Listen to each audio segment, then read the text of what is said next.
दोस्तों, क्या आप लोग ये जानते हैं कि आज भी पृथ्वी पर काफी सारी ऐसी जगहें मौजूद है जहां पर काफी सारी तादाद में एक साथ पिशाच इकट्ठे होते हैं, यानी कि वैम्पायर्स इकट्ठे होते हैं और उनका मेला लगता है।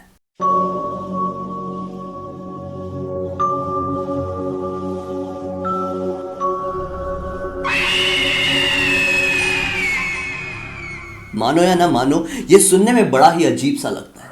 रेडी सत के आज के इस एपिसोड में मैं आप सभी लोगों के सामने एक ऐसी डरावनी और हैरान कर देने वाली अजीबो गरीब कहानी लेकर आया हूं, जिसे सुनने के बाद आप लोग बोलेंगे कि ये पॉसिबल नहीं हो सकता, ये सिर्फ फिल्मों में ही पॉसिबल है। लेकिन सच बता रहा हूं दोस्तों, ये वाक्य आज से काफी साल पहले दीप्ति नाम की लड़की के दादाजी के साथ बीता था। ये किस्सा इतना ज्यादा अजीबो गरीब था कि ना ही उस समय किसी ने यकीन किया था और ना ही आज के टाइम कोई यकीन कर सकता है। लेकिन सच बता रहा हूं, ये वाक्य, ये किस्सा अगर आप लोगों के साथ आपकी जिंदगी में घट जाएगा ना, तो आप लोग या तो आबाद हो जाएंगे या तो आप खत्म हो जाएंगे। इतना ज्यादा डरावना किस्सा था। दरअसल क्या हुआ था, आज से काफी साल पहले दीप्ति के परिवार की हालत काफी अच्छी नहीं हुआ करती थी। दीप्ति के दादाजी की उस समय शादी भी नहीं हुई थी। इनकी उम्र महज 15 साल की रही होगी। ये अपने घर के हालात को देखकर काफी ज्यादा परेशान रहते थे। इन्हें समझ में नहीं आता था कि हमारे परिवार का गुजर बसर कैसे होगा। सब लोग बड़ी बड़ी मुसीबतों से आए दिन जूझते रहते थे।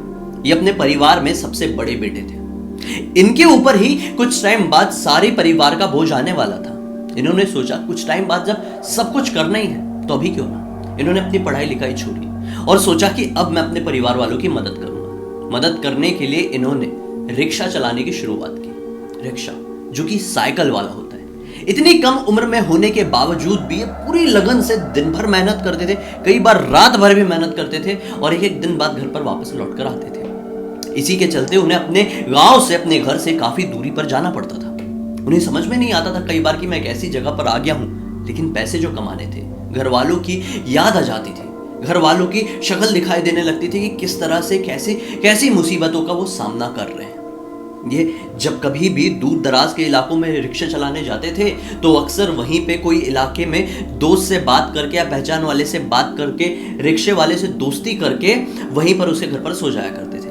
जब भी सुबह का वक्त आता था, ये अपना रिक्शा उठाते थे और अपने गांव, अपने घर की तरफ बढ़ जाया करते थे। आज की रात बड़ी अजीब होने वाली थी इनकी जिंदगी की। अमावस की रात थी। हालांकि ये सारी चीजों पर विश्वास नहीं करते थे, ये केवल एक चीज पर विश्वास करते थे, इनकी मेहनत और इनकी लगन। लेकिन फिर भी जब ये आज अपने घर से निकल रहे थे तो इनकी थोड़ी तबीयत सी खराब लगी। इन्होंने सोचा कि एक काम करता हूं, मैं दिन में आराम कर लेता हूं और आज रिक्शा रात में चलाऊंगा। यही सोचते हैं, खाना पीना खाते हैं और घर पर सो जाते हैं। शाम के लगभग 7 बजते हैं और ये अपने घर से निकल पड़ते हैं, इसी उम्मीद में कि आज थोड़ी अच्छी कमाई होगी, क्योंकि रात में बहुत कम लोग रिक्शा चलाते हैं। क्या होता है, घर से थोड़ी ही दूरी पर निकलते हैं कि आगे चल के इन्हें एक बूढ़ी महिला मिल जाती है। उस बूढ़ी महिला को वहां से काफी दूर जाना था। वो लगभग 13-14 किलोमीटर का डिस्टेंस था। ये सुनकर काफी ज्यादा हैरान हुए कि 13-14 किलोमीटर का डिस्टेंस बड़ा दूर पड़ जाएगा, लेकिन ये सवारी अच्छी है, पैसे अच्छे मिलेंगे, चलो छोड़ देता हूं। वो लेकर निकल पड़ते हैं। काफी समय बाद वो डेस्टिनेशन पर पहुंचते हैं और फिर दूसरी सवारी भी मिल जाती है जो और 5 किलोमीटर आगे जाना चाहती थी। ये मन ही मन खुश हो गए थे। इन्हें ऐसे लगे थे कि आज अच्छी खासी कमाई होने वाली है। इस तरह से रिक्शा चलाते चलाते वो एक ऐसे गांव पर पहुंच गए थे जो इनके घर से लगभग 17-18 किलोमीटर की दूरी पर था। ये एक ऐसा गांव था जहां पर ये पहले कभी नहीं आए थे। पूरी तरह से अनजान, पूरी तरह से अजीबोगरीब, पूरी तरह से सुनसान। यहाँ के लोग बड़े अजीब से दिखाई दे रहे थे। अजीब से दिखाई दे रहे थे मतलब ये जिनकी तरफ भी देख रहे थे ना, वो लोग बस इनको शॉकिंग वाली निगाहों से देख रहे थे, जैसे कि दीप्ति के दादाजी किसी दूसरी दुनिया से आए हुए इंसान है। इसीलिए उनको ऐसा लगा कि यहाँ के लोग ही अजीब हैं, मैं नॉर्मल हूं। अरे अजीब ही तो होंगे ऐसे लोग जो बिना मतलब के किसी भी नॉर्मल इंसान को ऐसे अजीब तरह से घूर घूर के देखेंगे। अब क्या होता है, यहाँ पे रात के तकरीबन उन्हें 11:30 बज चुके थे।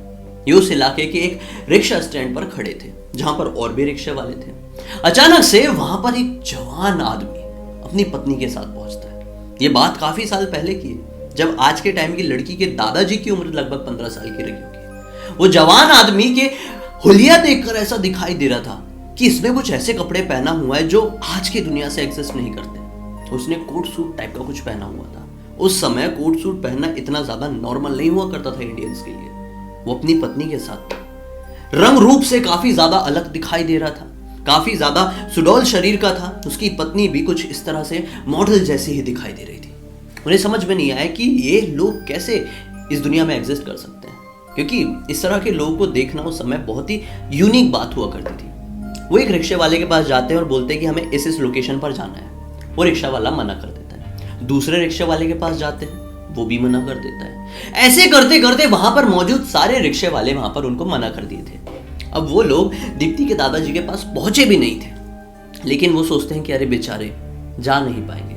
उनके पास भागते हुए जाते हैं, बोलते हैं साहब चलो मैं छोड़ देता हूं। अब जैसे ही ये बात दूसरे रिक्शे वाले सुनते हैं, तुरंत उसे पीछे खींचते हैं और बोलते हैं कि तू पागल हो चुका है।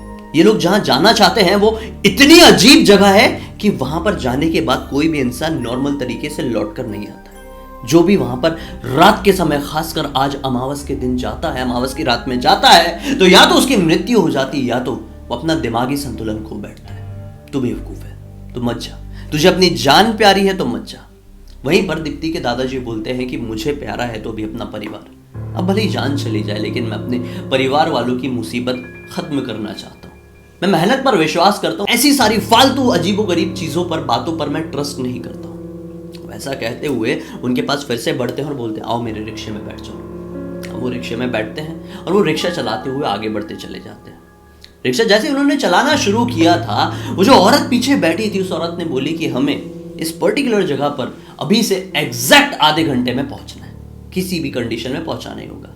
अब जहां से वो निकले थे वहां की दूरी थोड़ी ज्यादा थी। अब ये सोचे कि आधे घंटे में पहुंचाना तो पड़ेगा। ये सोचते हैं कि अमीर लोग हैं, खुश कर देंगे तो थोड़ी बख्शीश मिल जाएगी तो अच्छा हो जाएगा। ये रिक्शा चलाना शुरू कर देते हैं और एग्जैक्ट 12 बजे वहां पर वो पहुंचा देते हैं। लेकिन जैसे ही 12 बजे वो वहां पर पहुंचते हैं तो जितना अजीब बातें उस जगह के बारे में कही जा रही थी, वैसी वो जगह बिल्कुल भी अजीब नहीं थी। वो बिल्कुल बाहर से नॉर्मल ही दिखाई दे रही थी। अब पीछे बैठे हुए दंपति ने उनसे कहा कि तुमने हमें समय पर पहुंचा दिया, काफी तेज रिक्शा चलाया, हम तुमसे खुश हैं। चलो अंदर आके कम से कम पानी तो पी लो।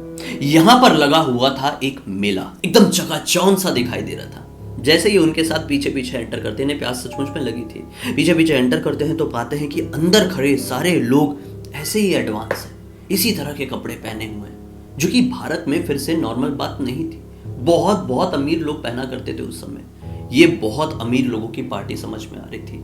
लेकिन फिर भी इसके दादाजी बहुत ज्यादा नेक दिल इंसान थे, ज्यादा ये सब चीजों को ध्यान नहीं देते हैं। बस ऐसी सारी चीजों को देखकर चकाचौंध हो गए थे। उन्हें पानी पिलाया जाता है, वो पानी पीते हैं और उनका मन तृप्त हो जाता है और बोलते हैं मैं चलता हूँ। पीछे से अचानक से वो औरत उन्हें रोकती है, अरे आप अपने पैसे लेकर नहीं जाएंगे?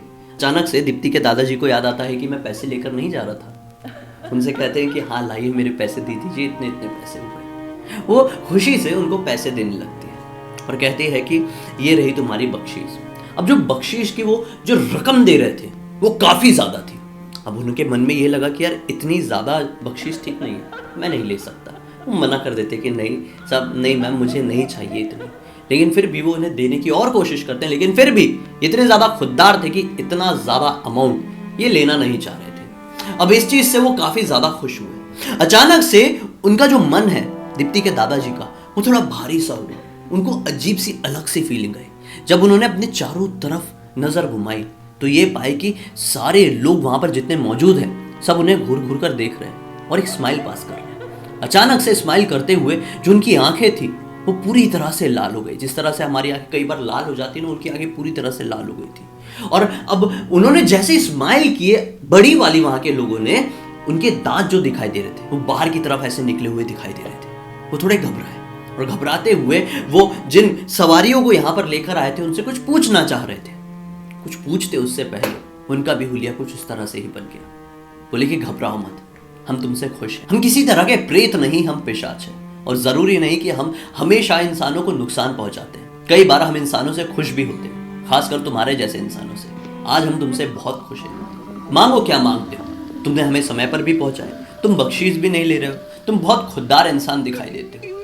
उसके दादाजी कहते हैं कि नहीं, मुझे इतना कुछ नहीं चाहिए, मैं बस निकलता हूँ। मुस्कुराते हुए वहां पर मौजूद वो औरत कहती है कि आज मुझे यकीन हो गया कि सारे इंसान बुरे नहीं होते। तुम जिंदगी में आज से जो कुछ भी चाहोगे वो सब कुछ मिलेगा। तुम्हें और तुम्हारे परिवार को किसी भी मुसीबत का सामना आज से करने की जरूरत नहीं पड़ेगी।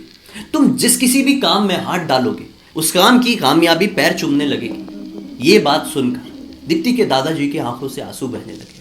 उन्हें समझ में नहीं आ रहा था कि मैं किस तरह से रिएक्ट करूं। ये किस तरह के लोग हैं, मुझसे किस तरह की बातें की जा रही हैं। वो बस इस तरह से हाथ जोड़ते हैं और आगे के लिए निकल जाते हैं। अपना रिक्शा उठाते हैं और बिना कुछ सोचे समझे, पूरे ब्लैंक थे, वो रिक्शा तेजी से भगाते हुए अपने घर पहुंच जाते हैं। सुबह सुबह के वक्त के टाइम पे वो अपने घर पहुंचे थे और अब बिना किसी से बात किए सो गए थे। अगले दिन उनका मन ही नहीं किया रिक्शा चलाने का।